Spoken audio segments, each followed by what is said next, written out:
impact I want to have on my audience is, one, give an entertaining talk and discussion at the front of the stage.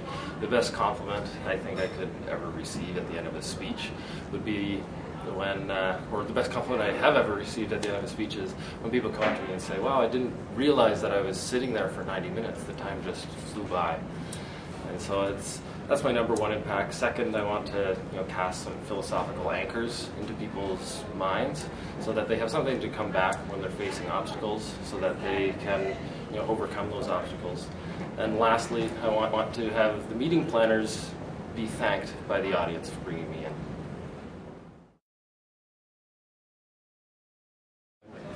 Going back to those philosophical anchors, just to give you an example, getting people to recognize their roles within their team and their organization, and own those roles, and own their identity, and own their unique abilities, to also get people to be more present, to reflect, learn, grow, let it go.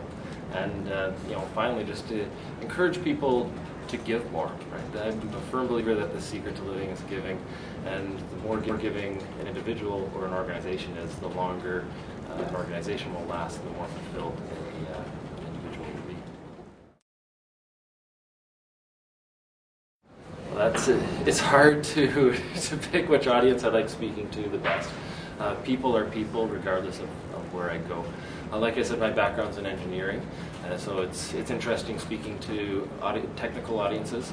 However, I get a big kick out of talking to sales professionals in the financial and real estate industry, especially because these people are pushing really hard every day. They understand limits, they understand pushing their limits, and there's a lot of great metaphors from my Olympic experience and my adventure experience. And I also like university kids, and finally, probably say military, fire, and police I really like, because there's so many corollaries between team sport and team adventure, and military discipline, fire, police work, and plus I'm putting my life on my line when I go across the Atlantic Ocean in a year, so there's a lot that people can relate to in that regard.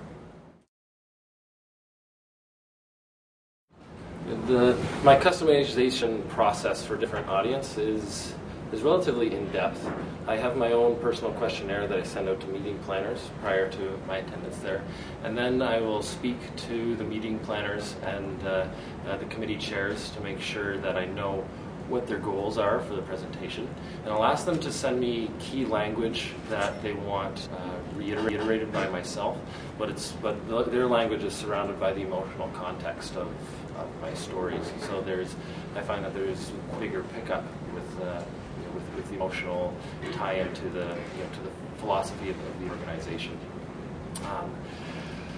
I'll also research online. I'll go to the website, pick out the mission, values, goals, and aim to incorporate that into the presentation if that's desired by the planning committee. I've got a whole list of stories and concepts that I can present. I probably pick 10% of that to present to the audience. It just depends what fits those people. And I've got a lot of games and interactive activities. Again, I will pick and choose as the audience feels, and also as I feel. I have to present something that's authentic, and I'm not a big fan of being a rote speaker. I find it really unfulfilling and emptying my soul if I just do the same thing over and over again. So I need to spice it up for myself too.